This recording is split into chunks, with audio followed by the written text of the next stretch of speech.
आइए जानते हैं आज की कुछ प्रमुख अंतर्राष्ट्रीय खबरों को। पहले नजर आज के हेडलाइंस पर। सुशांत सिंह राजपूत केस में सुप्रीम कोर्ट के फैसले से महाराष्ट्र सरकार और मुंबई पुलिस को लगा बड़ा झटका। रिया चक्रवर्ती की औकात पर बोलने के बाद बिहार के डीजीपी गुप्तेश्वर पांडे ने मांगी माफी। चंद घंटों की बारिश से एनसीआर का बुरा हाल, गुरुग्राम में डूबी गाड़ियां। सलमान खान को मारने की साजिश रचने में लॉरेंस बिश्नोई गैंग का सर्पशूटर गिरफ्तार। प्रियंका गांधी के इंटरव्यू को लेकर चल रही खबरों के बीच कांग्रेस ने मनमोहन सिंह को लेकर किया खुलासा। विकास दुबे एनकाउंटर में बीएस चौहान की नियुक्ति पर सवाल उठाने वाली याचिका खारिज। आगरा से हाईजैक बस को यूपी पुलिस ने इटावा से किया बरामद। भारत में बढ़ते जा रहे कोरोना के केस, पाकिस्तान ने कर लिया कंट्रोल। सोने के भाव में जबरदस्त गिरावट, चांदी भी फिसली। और धोनी के लिए फेयरवेल मैच का आयोजन करने को तैयार है बीसीसीआई।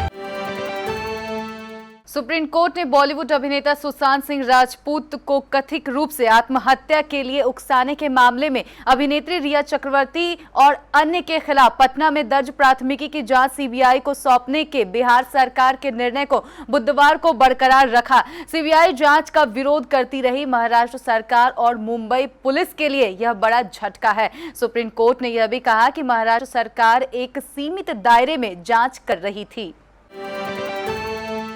सुशांत सिंह राजपूत मामले में सुप्रीम कोर्ट का फैसला आने के बाद बिहार के पुलिस महानिदेशक गुप्तेश्वर पांडे की रिया चक्रवर्ती पर टिप्पणी सुर्खियां बटोर रही है। सुप्रीम कोर्ट ने ये मामला सीबीआई को सौंप दिया है और ये भी कहा है कि बिहार सरकार ने सीबीआई जांच की जो सिफारिश की थी वो सही थी। कोर्ट ने यह भी कहा है कि पटना में दर्ज एफआईआर में भी कुछ गलत नहीं है।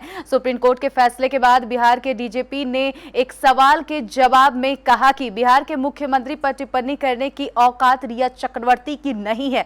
डीजीपी गुप्तेश्वर पांडे के सुप्रीम कोर्ट के फैसले पर खुशी जताते हुए कहा कि बिहार पुलिस ने जो किया वो सही था और कानून के दायरे में था। पत्रकारों ने गुप्तेश्वर पांडे से रिया चक्रवर्ती के उस बयान के बारे में पूछा था जिसमें रिया ने बिहार पुलिस की जांच में राजनीति की बात कही थी और मुख्यमंत्री नीतीश कुमार का भी जिक्र किया था। रिया चक्रवर्ती ने बिहार पुलिस की जांच पर सवाल उठाते हुए सुप्रीम कोर्ट में याचिका दाखिल की थी। हालांकि अब बिहार के डीजीपी गुप्तेश्वर पांडे ने इस मामले में क्षमा मांग ली है।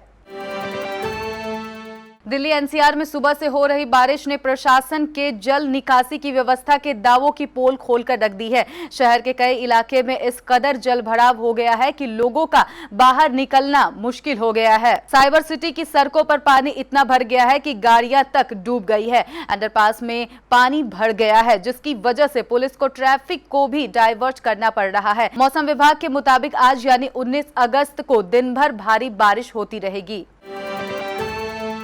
फरीदाबाद पुलिस ने कुख्यात गैंगस्टर लॉरेंस बिश्नोई गैंग के एक सर्पशूटर राहुल को गिरफ्तार किया है। उस पर बॉलीवुड अभिनेता सलमान खान की हत्या की साजिश रचने का आरोप है। लॉरेंस गैंग हरियाणा और उससे सटे इलाके में अपराध को अंजाम देता है। राहुल से पूछताछ में पुलिस को पता चला कि लॉरेंस बिश्नोई काला हिरण के अवैध शिकार को लेकर सलमान खान से नाराज है और उसके कहने पर वह इस साल जनवरी में सलमान खान के अपार्टमेंट की रेकी करने के लिए मुंबई भी आ गया था।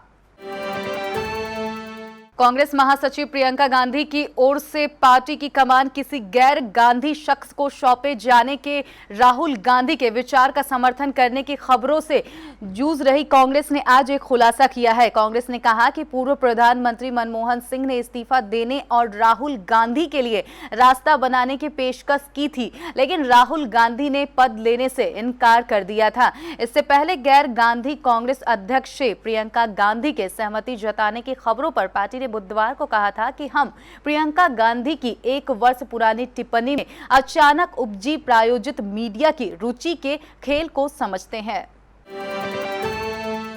सुप्रीम कोर्ट ने गैंगस्टर विकास दुबे एनकाउंटर की जांच के लिए गठित 3 सदस्यीय आयोग के प्रमुख के रूप में सेवानिवृत्त सुप्रीम कोर्ट के न्यायाधीश न्यायमूर्ति बीएस चौहान की नियुक्ति पर सवाल उठाने वाली याचिका को खारिज कर दिया है।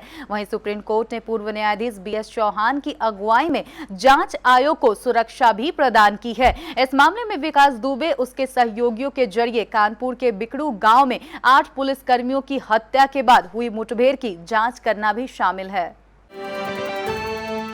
आगरा से हाईजैक हुई स्लीपर बस को यूपी पुलिस ने इटावा के पास से बरामद कर लिया है। 10 घंटे से यूपी पुलिस इस बस की तलाश में लगी हुई थी। इससे पहले यूपी सरकार में मंत्री सिद्धार्थ नाथ सिंह ने बताया कि बस की लोकेशन झांसी में मिली है।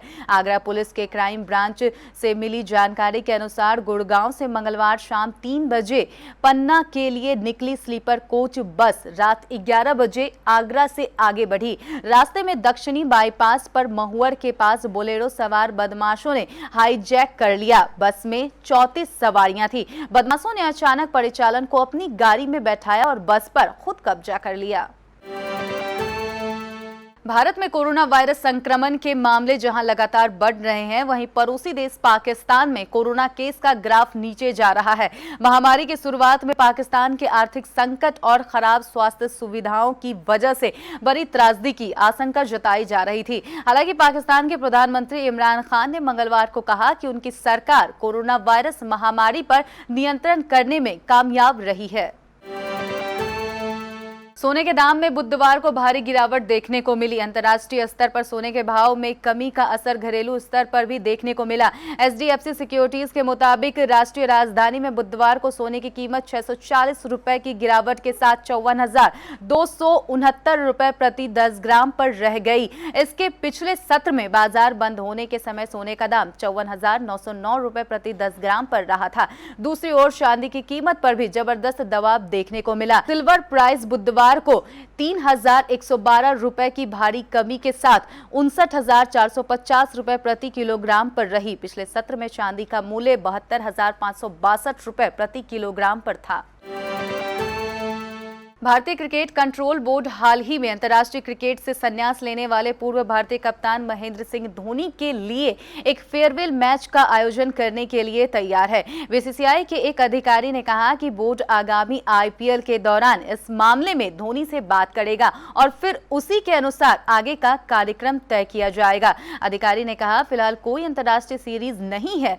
हो सकता है कि आईपीएल के बाद हम देखेंगे कि क्या किया जा सकता है, क्योंकि धोनी ने देश के लिए बहुत कुछ किया है और वह इस सम्मान के हकदार है। हम हमेशा उनके लिए एक फेयरवेल मैच चाहते हैं, लेकिन धोनी एक अलग खिलाड़ी हैं। जब उन्होंने अपने संन्यास की घोषणा की तो किसी ने भी इसके बारे में नहीं सोचा था।